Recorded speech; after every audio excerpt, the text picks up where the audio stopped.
आज सुनेंगे पद्म पुराण भाग 2। ब्रह्मा जी की आयु तथा युग आदि का कालमान।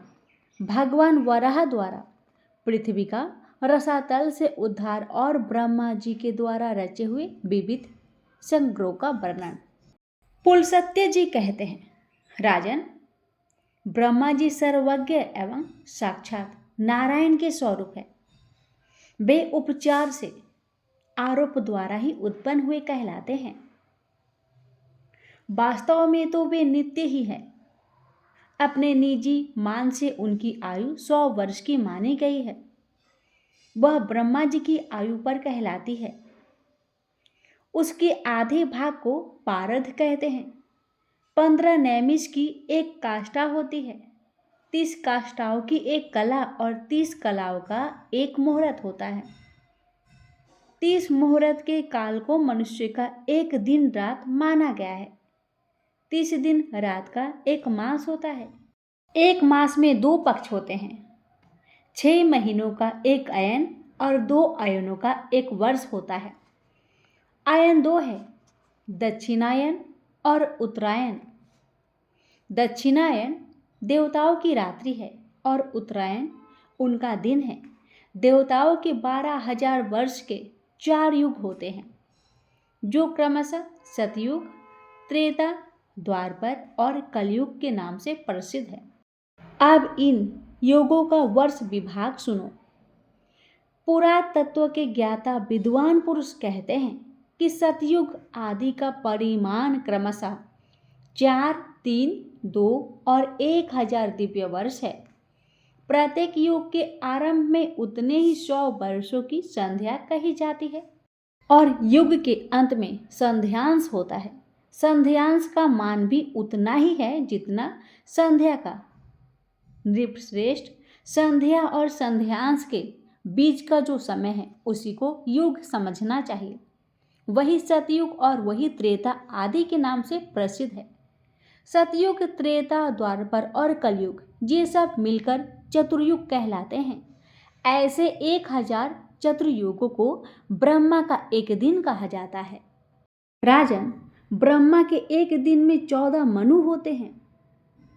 उनके समय का परिणाम सुनो।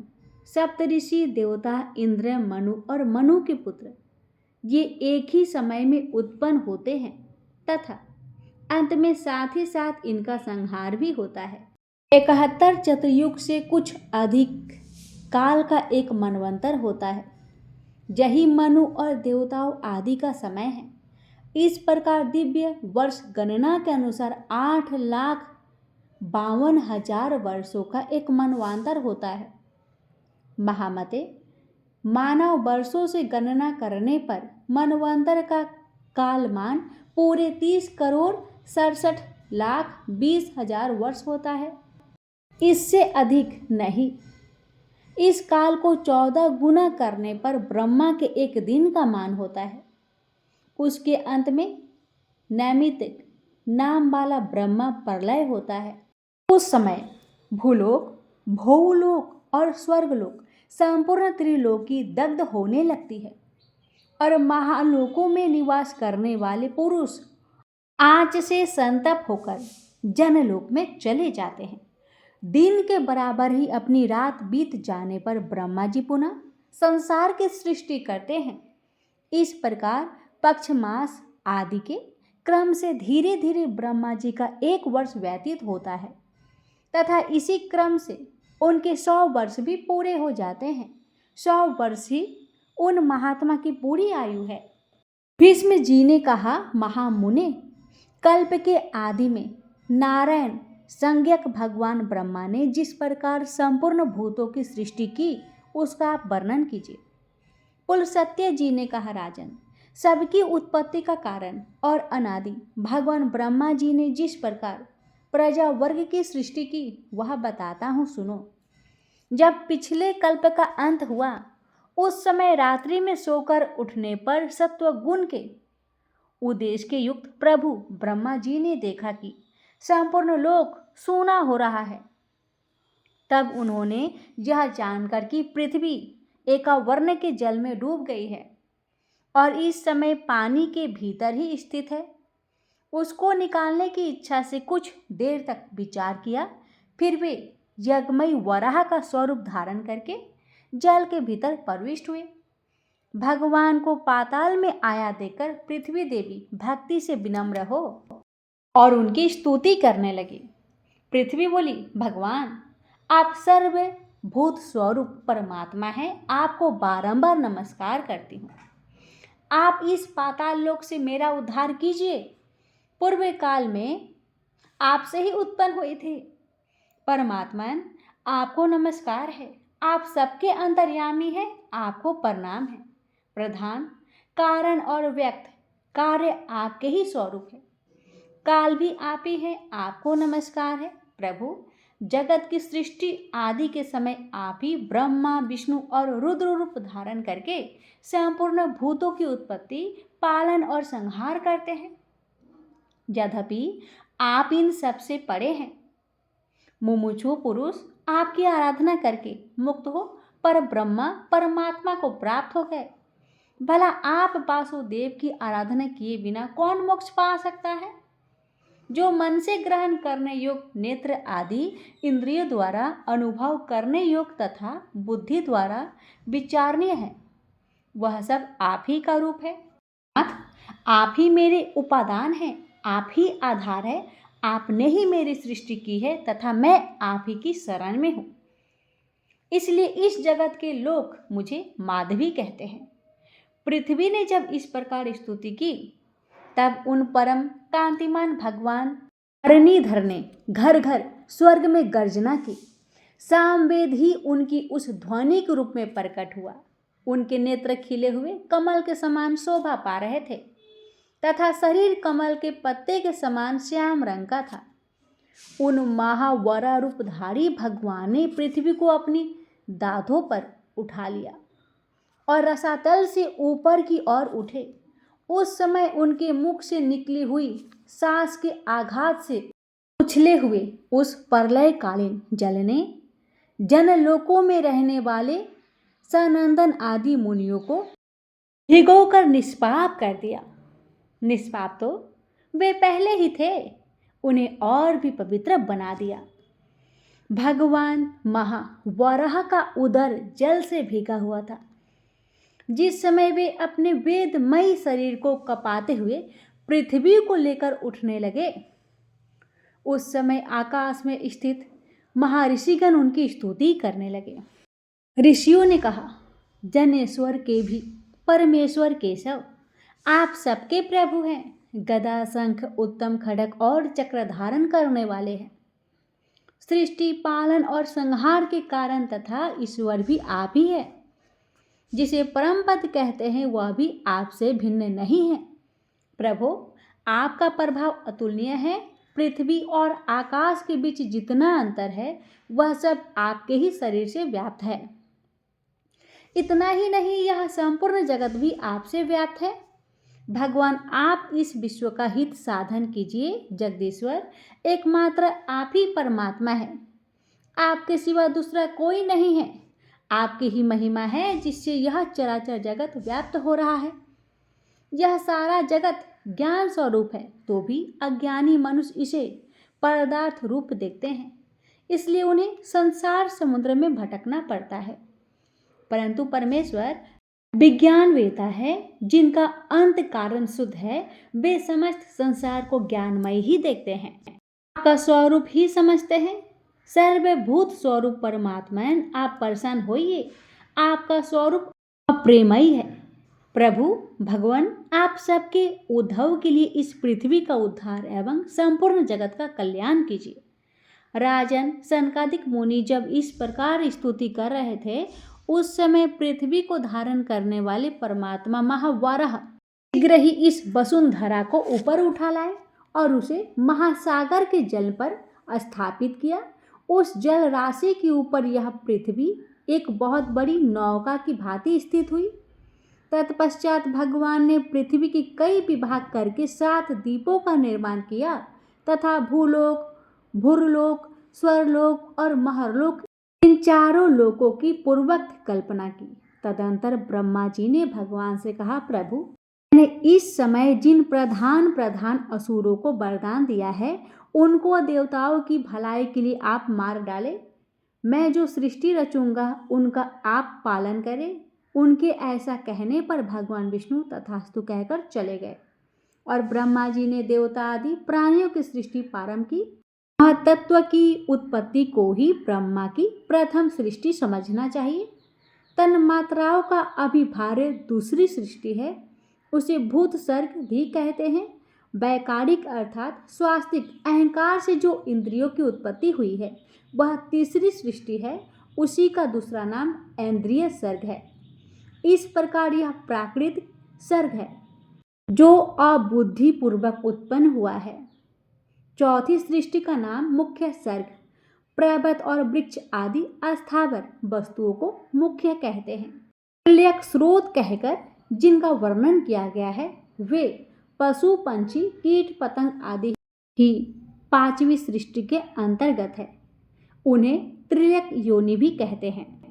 तत्पश्चात ऊर्ध्वरेता देवताओं का सर्ग है, वही छठी सृष्टि है, उसी को देव सर्ग भी कहते हैं। तदंतर सातवीं सृष्टि अर्वाक श्रोताओं की है, वही मानव सर्ग कहलाता है। आठवां अनुग्रह सर्ग है, स्वास्तविक भी है और तामस भी। इन 8 सर्गों में से अंतिम 5 वैकृत सर्ग माने गए हैं तथा आरंभ के 3 सर्ग प्राकृतिक बताए गए हैं। 9वां कौमार सर्ग है, वह प्राकृत भी है वैकृत भी है। इस प्रकार जगत की रचना में परवित हुए जगदीश्वर प्रजापति के ये प्राकृत और वैकृत नामक 9 सर्ग तुम्हें बतलाए गए हैं, जो जगत के मूल कारण है। अब तुम और क्या सुनना चाहते हो? भीष्म जी ने कहा, गुरुदेव, आपने देवताओं आदि की सृष्टि थोड़े में ही बताई है। मुनिश्रेष्ठ, अब मैं उसे आपके मुख से विस्तार के साथ सुनना चाहता हूँ। कुलसत्य जी ने कहा, राजन, संपूर्ण प्रजा अपने पूर्वकृत शुभाशुभ कर्मों से प्रभावित रहती है, अतः प्रलय काल में सबका संहार हो जाने पर भी वह उन कर्मों के संस्कार से मुक्त नहीं हो पाती। जब ब्रह्मा जी सृष्टि कार्य में प्रवृत्त हुए उस समय उनसे देवताओं से लेकर अष्टावर व्रत में 4 प्रकार की प्रजा उत्पन्न हुई। वे चारों ब्रह्मा जी के मानसिक संकल्प से प्रकट होने के कारण मानसी प्रजा कहलाई। तदंतर प्रजापति ने देवता, असुर, पितर और मनुष्य इन 4 प्रकार के प्राणियों की तथा जल की भी सृष्टि करने की इच्छा से अपने शरीर का उपयोग किया। उस समय सृष्टि की इच्छा वाले आत्मा प्रजापति की जंघा से पहले दुरात्मा असुरों की उत्पत्ति हुई। उनकी सृष्टि के पश्चात भगवान ब्रह्मा ने अपनी वयस आयु से इच्छा अनुसार वायु पंछियों को उत्पन्न किया। फिर अपनी भुजाओं से भैरव और मुख से बकरों की रचना की। इसी प्रकार अपने पेट से गायों और भैंसों तथा पैरों से घोड़े, हाथी, गधे, नीलगाय, हिरण, ऊंट, खच्चर तथा दूसरे पशु पंछियों की सृष्टि की। ब्रह्मा जी की रोमावलियों से फल मूल तथा भांति भांति के अन्नों का प्रादुर्भाव हुआ। गायत्री छंद, ऋग्वेद, त्रिवृष्टोम, रथंतर तथा अग्निष्टोम यज्ञ को प्रजापति ने अपने पूर्ववर्ती मुख से प्रकट किया। यजुर्वेद, त्रिष्टोप, छंद, पंचदशटोम, बृहस्पति और उत की दक्षिण वाले मुख से रचना की। सामवेद, जगती छंद, सप्तदशोत्तम, वैरूप और अत्रिरात्र भाग्य की सृष्टि पश्चिम मुख से की। 21 अथर्ववेद, आर्याम, अनुष्टुप छंद और बैराज को उत्तरवर्ती मुख से उत्पन्न किया। छोटे बड़े जितने भी प्राणी हैं सब प्रजापति के विभिन्न अंगों से उत्पन्न हुए। कल्प के आदि में प्रजापति ब्रह्मा ने देवताओं, असुरों, पितरों और मनुष्य की सृष्टि करके फिर यक्ष, पिशाच, गंधर्व, अप्सरा, सिद्ध, किन्नर, राक्षस, सिंह, पंछी, मृग और सर्पों को उत्पन्न किया। नित्य और अनित्य जितने भी यह चराचर जगत है सबको आदिकर्ता भगवान ब्रह्मा ने उत्पन्न किया। उन उत्पन्न हुए प्राणियों में से जिन्होंने पूर्व कल में जैसे कर्म किए थे वे पुनः बारंबार जन्म लेकर वैसे ही कर्मों में प्रवृत्त होते हैं। इस प्रकार विधाता ने ही इंद्रियों के विषयों, भूतों और शरीर में विभिन्नता एवं पृथक पृथक व्यवहार उत्पन्न किया। उन्हीं ने कल्प के आरंभ में वेद के अनुसार देवता आदि प्राणियों के नाम, रूप और कर्तव्य का विस्तार किया। ऋषियों तथा अनन्य प्राणियों के भी वेदानुकूल नाम और उनके यथायोग्य कर्मों को भी ब्रह्मा जी ने ही निश्चित किया। जिस प्रकार भिन्न भिन्न ऋतुओं के बारंबार आने पर विभिन्न प्रकार के चिन्ह पहल के समान ही प्रकट होते हैं, उसी प्रकार सृष्टि के आरंभ में सारे पदार्थ पूर्व कल्प के अनुसार ही दृष्टिगोचर होते हैं। सृष्टि के लिए इच्छुक तथा सृष्टि की शक्ति से युक्त ब्रह्मा जी कल्प के आदि में बारंबार ऐसा ही सृष्टि किया करते हैं। यज्ञ के लिए ब्राह्मण आदि वर्णों तथा अन्न की सृष्टि, मरीचि आदि प्रजापति, रुद्र तथा स्वयंभू मनु आदि की उत्पत्ति और उनकी संतान परंपरा का वर्णन। भीष्म जी ने कहा, ब्राह्मण, आपने अर्वाक स्रोत नामक सर्ग का जो मानव सर्ग के नाम से प्रसिद्ध है संक्षेप से वर्णन किया, अब उसी को विस्तार के साथ कहिए। ब्रह्मा जी ने मनुष्य की सृष्टि किस प्रकार की, महामुने, प्रजापति ने चारों वर्णों तथा उनके गुणों को कैसे उत्पन्न किया और ब्राह्मण आदि वर्णों के कौन कौन से कर्म माने गए हैं, इन सब बातों का वर्णन कीजिए। पुलस्त्य जी बोले, कुरुक्षेत्र सृष्टि की इच्छा रखने वाले ब्रह्मा जी ने ब्राह्मण, क्षत्रिय, वैश्य और शूद्र इन चार वर्णों को उत्पन्न किया। इनमें ब्राह्मण मुख से, क्षत्रिय बस स्थल से, वैश्य जांघों से और शूद्र ब्रह्मा जी के पैरों से उत्पन्न हुए। महाराज, ये चारों वर्ण यज्ञ के उत्तम साधन हैं, अतः ब्रह्मा जी ने यज्ञ अनुष्ठान की सिद्धि के लिए ही इन सब की सृष्टि की है। यज्ञ से तृप्त होकर देवता लोग जल की वृष्टि करते हैं, जिससे मनुष्यों की भी तृप्ति होती है। अतः धर्ममय यज्ञ सदा ही कल्याण हेतु है। जो लोग सदा अपने वर्णोचित कर्म में लगे रहते हैं, उन्होंने धर्म में विरुद्ध आचरणों को परित्याग कर दिया है तथा जो सन्मार्ग पर चलने वाले हैं, श्रेष्ठ मनुष्य ही यज्ञ का यथावत अनुष्ठान करते हैं। राजन, यज्ञ के द्वारा मनुष्य इस मानव देह के त्याग के पश्चात स्वर्ग और अपवर्ग भी प्राप्त कर सकते हैं और भी जिस जिस स्थानों को पाने की उन्हें इच्छा हो उसी उसी में वे जा सकते हैं। नृपश्रेष्ठ ब्रह्मा जी के द्वारा चातुर्वर्ण व्यवस्था के अनुसार रची हुई प्रजा उत्तम श्रद्धा के साथ श्रेष्ठ आचार का पालन करने लगे। वही इच्छा अनुसार जहाँ चाहती रहती थी, उसी किसी प्रकार की बाधा नहीं सताती थी। समस्त प्रजा का अंतकरण शुद्ध था, वह स्वभाव से ही परम पवित्र थी। धर्मानुष्ठान कारण उसकी पवित्रता और भी बढ़ गई थी। प्रजाओं के पवित्र अंतकरण में भगवान श्री हरि का निवास होने के कारण सबको शुद्ध ज्ञान प्राप्त होता था, जिससे सब लोग श्री हरि के पर ब्रह्मा नामक परम पद का साक्षात्कार कर लेते थे।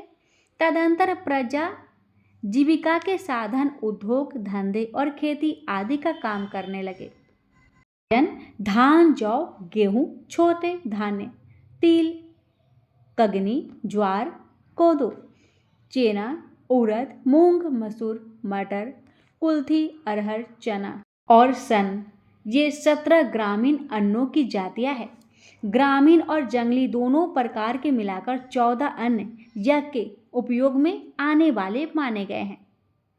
उनके नाम ये है: धान, जौ, उड़द, गेहूं, महीन धान्य, तिल, सातवीं कंगली और 8वीं कुल्थी, ये ग्रामीण अन्न है। था सावा, तिन्नी का चावल, जड़ तिल, वन तिल, गवेधु, बेनुयव और मक्का, ये 6 जंगली अन्न हैं। ये 14 अन्न यज्ञ अनुष्ठान की सामग्री है।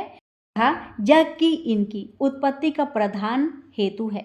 यज्ञ के साथ ये अन्य प्रजा की उत्पत्ति और वृद्धि के परम कारण है। इसलिए इहलोक और परलोक के ज्ञाता विद्वान पुरुष इन्हीं को द्वारा यज्ञों का अनुष्ठान करते हैं। नृपश्रेष्ठ, प्रतिदिन किया जाने वाला यज्ञ अनुष्ठान मनुष्यों का परम उपकारक तथा उन्हें शांति प्रदान करने वाला होता है। कृषि आदि जीविका के साधन के सिद्ध हो जाने पर प्रजापति ने प्रजा का स्थान और गुणों के अनुसार उनमें धर्म मर्यादा की स्थापना की। फिर वर्ण और आश्रमों के पृथक पृथक धर्म निश्चित किए तथा स्वधर्म का भली भांति पालन करने वाले सभी वर्णों के लिए पुण्यमयी लोकों की रचना की। योगियों को अमृत स्वरूप ब्रह्म धाम की प्राप्ति होती है, जो परम पद माना गया है। जो योगी सदा एकांत में रहकर यत्न पूर्वक ध्यान में लगे रहते हैं, उन्हें वह उत्कृष्ट पद प्राप्त होता है, जिसका ज्ञानी जन ही साक्षात्कार कर पाते हैं। तामिस्त्र, अंध तामिस्त्र, महारौरव, रौरव, घोर असी पत्रवन, कालसूत्र और अभिचिमान आदि जो नरक है, वे वेदों की निंदा, यज्ञों का उच्छेद तथा अपने धर्म का परित्याग करने वाले पुरुष के साथ बताए गए हैं। ब्रह्मा जी ने पहले मन के संकल्प से ही चराचर प्राणियों की सृष्टि की, किंतु जब इस प्रकार उनकी सारी प्रजा पुत्र पौत्र आदि से क्रमशः अधिक न बढ़ सकी, तब उन्होंने अपने ही सदृश अन्य मानस पुत्रों को उत्पन्न किया। उनके नाम है भृगु, पुलह, क्रतु, अंगिरा, मरीच, दक्ष, अत्रि और वशिष्ठ। पुराणों में ये 9 ब्रह्मा निश्चित किए गए हैं। इन भृगु आदि के भी पहले जिन सनंदन आदि पुत्रों को ब्रह्मा जी ने जन्म दिया था, उनके मन में पुत्र उत्पन्न करने की इच्छा नहीं हुई, इसलिए वे सृष्टि रचना के कार्य में नहीं फंसे। उन सबको स्वभावतः विज्ञान की प्राप्ति हो गई। वे मात्सर्य आदि दोषों से रहित और वितराग थे। इस प्रकार संसार की सृष्टि के कार्य से उनके उदासीन हो जाने पर महात्मा ब्रह्मा जी को महान क्रोध हुआ। उनकी भौं तन गई और ललाट क्रोध से उद्दीप्त हो उठा। इसी समय उनके ललाट से मध्यकालीन सूर्य के समान तेजस्वी रुद्र प्रकट हुए। उनका आधा शरीर स्त्री का था और आधा पुरुष का। वे बड़े प्रचंड थे। उनका शरीर बड़ा विशाल था। तब ब्रह्मा जी ने उन्हें यह आदेश देकर कहा कि तुम अपने शरीर के 2 भाग करो। वहां से अंतर्ध्यान हो गए। उनके ऐसा कहने पर रुद्र ने अपने शरीर की स्त्री और पुरुष रूप दोनों भागों में पृथक पृथक कर दिया और फिर पुरुष भाग को 11 रूपों में विभक्त किया। इसी प्रकार स्त्री भाग को भी अनेक रूपों में प्रकट किया। स्त्री और पुरुष दोनों भागों के भिन्न भिन्न रूप सौम्य, क्रूर, शांत, श्याम और गौर आदि नाना प्रकार के थे। तत्पश्चात ब्रह्मा जी ने अपने से उत्पन्न अपने ही स्वरूप भूत स्वयंभू को प्रजा पालन के लिए प्रथम मनु बनाया। स्वयंभू मनु ने शतरूपा नाम की स्त्री, जो तपस्या के कारण पाप रहित थी, अपनी पत्नी के रूप में स्वीकार किया। देवी शतरूपा ने स्वयंभू मनु से 2 पुत्र और 2 कन्याओं को जन्म दिया। पुत्रों के नाम थे प्रियव्रत और उत्तानपाद तथा कन्याएं प्रसूति और आकुति के नाम से प्रसिद्ध हुई। मनु ने प्रसूति का विवाह दक्ष के साथ और आकुति का रुचि प्रजापति के साथ कर दिया। दक्ष ने प्रसूति के गर्भ से 24 कन्याएं उत्पन्न की। उनके नाम हैं श्रद्धा, लक्ष्मी, धृति, पुष्ट, तुष्टि, मेधा, क्रिया, बुद्धि, लज्जा, वपु, शांति, सिद्धि और 13वीं कृति। इन दक्ष कन्याओं को भगवान धर्म ने अपनी पत्नियों के रूप में ग्रहण किया। इनसे छोटी 11 कन्याएं और थी, जो ख्याति, सती, संभूति, स्मृति, प्रीति, क्षमा, संतति, अनुसुईया, ऊर्जा, स्वाहा और स्वाधा नाम से प्रसिद्ध हुई। नृपश्रेष्ठ इन ख्याति आदि कन्याओं को क्रमशः भृगु, शिव, मरीच, अंगिरा और मैंने पुलस्त्य तथा पुलह, क्रतु, अत्रि, वशिष्ठ, अग्नि तथा पितरों ने ग्रहण किया। श्रद्धा ने काम को, लक्ष्मी ने दर्पण को, धृति ने नियम को, तुष्टि ने संतोष को और पुष्टि ने लोभ को जन्म दिया।